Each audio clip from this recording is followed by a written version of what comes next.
Who took the cookie? It's no coincidence one of the first words a child says, mama, dada. M's and D's, speech pathologists say, are the easiest to master. The R's and S's take some time. We're not concerned if a 2 or 3-year-old doesn't say an R correctly and uses a W instead of an R for like wabbit instead of rabbit. Yeah. But if a 5-year-old is still doing that, then we're concerned. So you really... Diane Paul with the American Speech Language Hearing Association, or ASHA, says by year 3, they should be making sentences. Well, one of the main ways we learn language is through interaction. And when kids weren't interacting during the pandemic, polling from speech pathologists across the nation shows those language milestones took a hit. There has been an increase in communication delays. Is that right?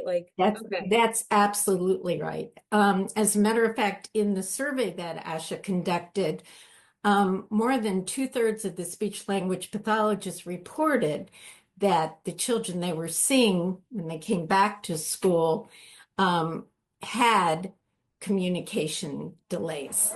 The ASHA report indicates more time on screens and lack of daycare playtime are behind the trend. And here in Maine, we had kids start kindergarten online. Many children still haven't caught up. Technically 5 years out of it, we're all still feeling the effects of it. At Presumpscot Elementary, speech therapist Jessica Marino screens incoming students. Just more kids being identified. She sees how the pandemic rewrote this chapter for Maine classrooms. We think about kids who were infants and toddlers during the pandemic and think, oh, it wouldn't have affected them. But with language development, kids need to be hearing language. Marino says many children who should have started therapy years ago are only now being identified. We knew there was a backlog of services. Speech rooms like Marino's filled up, and across the state, therapist wait lists grew longer. And even after they're evaluated, they may go on another list for treatment services as well.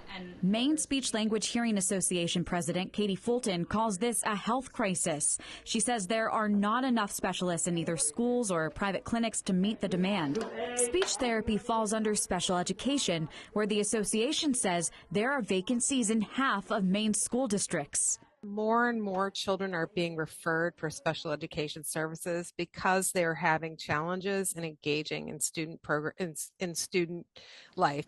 A shortage of specialists is a problem the I-Team first revealed in the fall. The state says it's working to recruit more, but the pipeline is slow.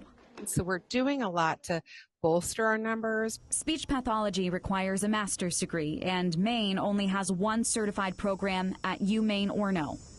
And so what we're really trying to do is look forward into how do we solve this. Until then, without specialists like Marino, many kids may go unnoticed and unheard. Communication is fundamental to really everything we do, not just learning. Our social interactions, our relationships, just the way we engage with the world.